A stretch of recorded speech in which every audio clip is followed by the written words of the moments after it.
Hi again, everyone, and thank you for joining my little Mexico real estate course. I'm trying to call it Mexico Real Estate Tribe. I'm pretty sure a lot of you might be joining me here in Mexico soon.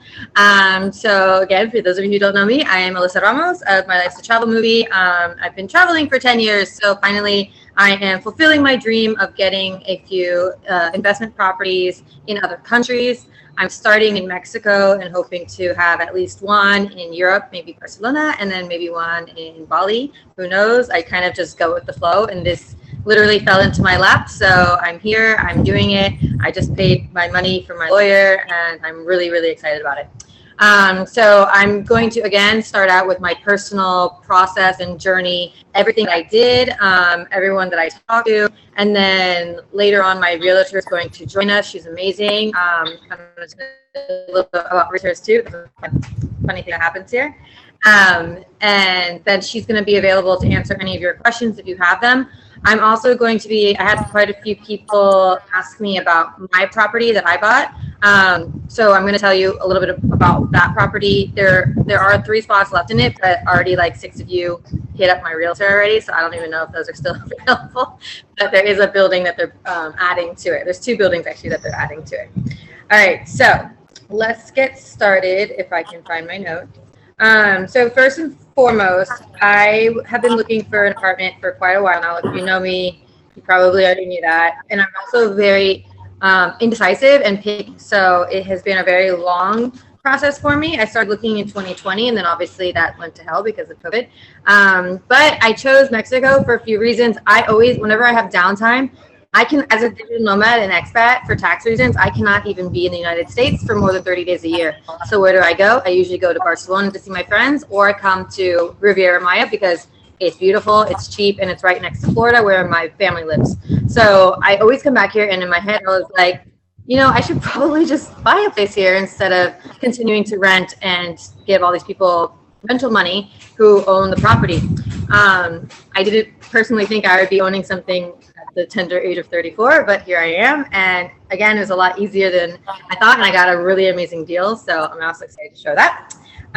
So yeah, basically why I chose Mexico was for that reasons. But Mexico is huge, and I'm sure you wanted to do, but we never had that option to do it.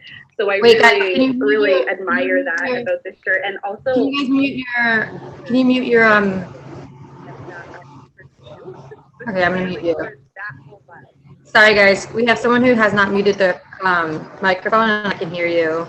I think it's Pam and Rachel. Haven't muted. Okay, I just muted you guys. Okay, thanks. All right, so mute.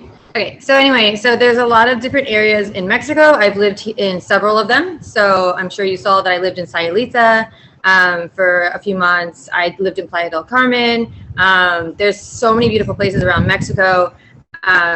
But I personally kept getting pulled back to this area. I don't know why. I mean, there's a great digital nomad community. Again, it's beautiful. Lifestyle's amazing. Everyone's happy. There's no negativity. And so that's why I personally chose here. I would love to suggest that you have not been to many different places in Mexico to please go explore. Puerto Vallarta on the Pacific coast was another one of my initial options, but I'm, again, very picky, and I love the Caribbean. So that was a big factor for me. I wanted to be in warm Caribbean waters.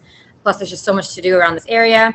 And the investment opportunity, of course, people are just continuing to travel here. For Tulum specifically, it was not at the top of my list. I actually had a lot of stress many of the times that I went to Tulum because it's very expensive and it's very hard to access the beach area and get around. But then I was like, okay, I'm going to go try to live there for a month and see how it is to be there for more than a week. So I did that recently, and I really liked it. I rented a scooter. I went around everywhere by myself. I felt safe. It was fun. Made friends. I ran into people that followed me, so I made friends really quickly. It's literally all young digital nomads there. There's a huge yoga community, so it's all very wellness focused, a lot of positivity. The only downside about it that I'm going to talk about later is the construction is taking a toll, obviously, on the environment, but there is a 40% replant rate for the properties, meaning that whatever they take out, they're putting back in around the properties or planting them somewhere else. But again, we'll get into that later. So yeah, that's my reasoning for Mexico. Again, I would highly encourage you, if you're very interested, like, come here. a lot of people just look at brochures of pre-sales and they're good with that, but I wanted to physically come here, see where the properties were, make sure they're even being constructed, talk to the people developing them, talk to the workers, making sure, you know, fair trade and they're getting paid well in good conditions. Well, as good as they can be here in the sweltering heat. But yeah, I wanted to see it for myself and I did. It was a great experience. And I'm also low-key call to action. If anyone is not like accustomed to planning trips to Mexico, I'm going to make it very simple for you guys, and I am working with my tour company as well, and we're going to put together really short real estate trips with my realtor that basically you just like, oh my God, we're doing construction. Can you guys hear that? Hold on guys, pause, hold on. Okay. Recording in progress. Okay, back to my recording, this is gone. Okay, so let's go into the process of how to even find the properties here, what working with a realtor is like versus just going directly with the development. And then funny things about realtors in Mexico, very hard to work with. And then the process of coming here, doing the showings, what to look for at the sites, and then what happens afterwards when you decide if you want a property or not. Okay, so first and foremost, I was like going through rabbit holes online, as I do when I have an idea that I think is going to be genius. So I just typed in real estate. I was looking first in Puerto Vallarta, as I mentioned. So I looked there. I was like, oh, fun. And I was like, oh, I wonder what's in Playa. I looked in Playa. It was surprisingly more expensive because there's not that many pre-sales. And I'll get into pre-sales as well. So I was like, I know they're building a lot in Tulum. I wonder, just for like, you know, entertainment, how much it is in Tulum. I Googled it and it was ridiculously cheap for all of these luxury condos. The point of it is because they are trying to attract in foreign investors. And I know a lot of people have questions and concerns like, will you be able to rent out your property as a foreigner? You know, is it like true that the government can just come take away your property? I've asked all the questions and it's like, it really does not seem like there is any concern.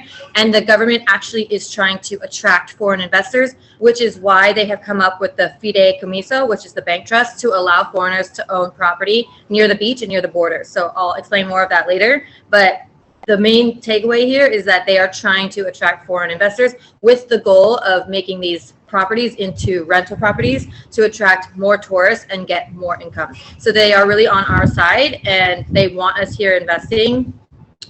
It's, you know, it's good for their economy. The workers are making, the local shops and stuff are making money. So they make the process very easy. And I can vouch for that because I just went through it all. All right, so getting that out of the way, I want to also say that these properties, most of them are pre-sale. That's why they're so cheap. You can get them already built if you don't trust pre-sale, but they are going to be about $40,000 more. So I ended up getting a total of $39,000 off of my condo because it's pre-sale and because I offered to pay more money up front. Again, I'll get to that later on when we talk about money and that fun stuff. So basically what I did is I contacted a ton of these Mexico real estate companies with all the fancy websites and the pretty pictures of the places. Some of them sent me brochures, but every single one of them that I was like, okay, I'm interested. Can you take me there? No one replied. It was ridiculous. I was like, I'm literally trying to give you my money. Like, take me to see something. No one replied. So finally I got here and I was like, this is ridiculous. I've reached out to so many different real estate companies and no one's helping me. And the person that helped me was a realtor who just so happened to be following me on Instagram. And I'm pretty sure he was just trying to take me out on a date because he asked me to coffee a few times. And when I looked at his profile, I was like, oh, you do real estate. And he was on House Hunters Mexico. So I was like, oh, you do real estate and you're legit. And I was like, yo, like, give me a house, like, send me something. And even him, when we emailed back and forth, he was like, oh, I'm busy, but I'm going to connect you with one of my realtors. And I'm like, oh my God, why does no one want my money? So anyway, he was the one who connected me with Laura. She's going to be joining us soon. And Laura has been like God sent for me. She was on it right away. She'll ask your budget price range, how many bedrooms ideally you want, any amenities, any like deal killers. For me personally, I was like, they have to prove their sustainability. So I want to make sure that they have proper waste management, proper water treatment system, that they're using all sustainable and local materials, All right. So what I was saying is that basically what's going to happen is that the realtor will then send you everything in your criteria that they have. And the things with realtors is that they are not just with one company. So like this company behind me, Manesse, they have their own sales team and they have brokers that like just work for them. But then there's other brokers that work for all of them. So it doesn't matter like which one they go to. Like each developer, so the developers Manesse will give them the same commission. And really quick about the commission is that it doesn't have anything to do with your costs. So I don't know how much you guys know about real estate. I did not fully understand that. I was like, oh, wouldn't it be cheaper if I just go straight to the developer? But it's not the case because they're still going to assign you to a salesperson who's then going to make that commission anyway. So the perk of having a realtor is that they're fighting for the sale and their money comes from the developer, not you. So they're fighting for the sale. So they're going to help you out. Well, not all of them are going to help you out, clearly. The one is going to really help you out. Laura did for me. She picked me up. She drove to Tulum like 3 different days, and it's like 50 minutes away from where she lives. Picked me up in her AC SUV, took me like on all the jungle roads to all these different properties. She arranged meetings with developers, architects, and salespeople, like explained everything to me. She speaks English and Spanish fluently. She's from Spain. So if anything that I couldn't understand, she like easily translated for me, asked all of my questions, and it was like super easy, super smooth. So that is the benefit of working with a realtor. She's also basically held my hand through the entire like the scary process. So like she took me to the lawyer yesterday. She sends me the papers I need to sign and tells me what they are. So basically all I've been doing is listening to her and then signing things and sending people money. So yeah, benefit of working with a realtor. I trust her. I highly recommend her. I hope I'll be working with her a lot in the future. And then so basically, okay, so after you tell her the brochure that you might be interested in, you can again fully do this from the comfort of your home, which is what most professional investors do. They see a new pre-sale and they snatch it up.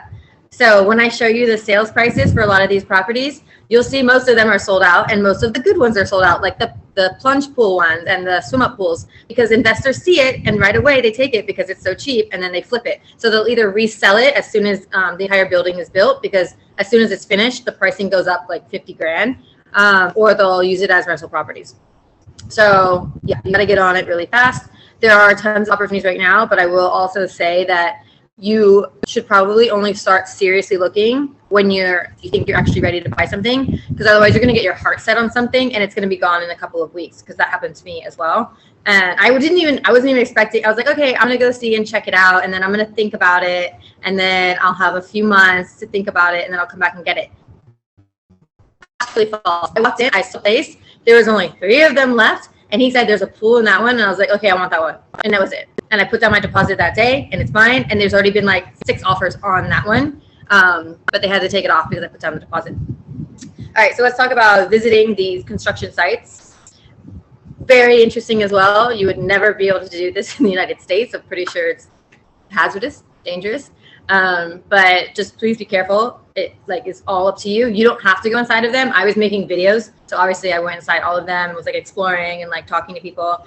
But basically what will happen, if you so choose to, is that the realtor, if it's a good one, will again arrange to meet. You could go straight to and just, we talked sometimes that we couldn't find like a developer or architect. We just talked to the project manager or the workers that were there and asked them to point out like where's the pool, what's the studio, what's the 1 bedroom. But she organizes all of that for you. Like you don't have to do any of that. So yeah, she'll organize it and then she'll take you there. You'll talk to whoever's in charge. Most of them have one model to show you. So you're not just looking at construction at all of them. There's one unit that they'll build for people that want to come look at like a showroom to see what it actually looks like. So that is really helpful. And it'll have like all the materials that they've used. It'll explain all the materials, which I didn't even think about. I was just like, oh, that looks good. Okay, I'll take it. But they're like, but don't you want to know what the wall is made out of? I'm like, I guess. Tell me. But it's cool. It's cool to learn about all of it. Some of them also come fully furnished, which they call turnkey. So that means they're ready to rent out, basically. So you buy it, it's fully furnished and designed. As soon as it's done, you get the key. You don't have to live in it. You can just start renting it out right away. Others don't come furnished, but they all come with all of the appliances. So you're not going to come to Mexico and have to buy a refrigerator. They come equipped. So it's either turnkey, furnished, or equipped, which is with all appliances, but you have to furnish it with furniture.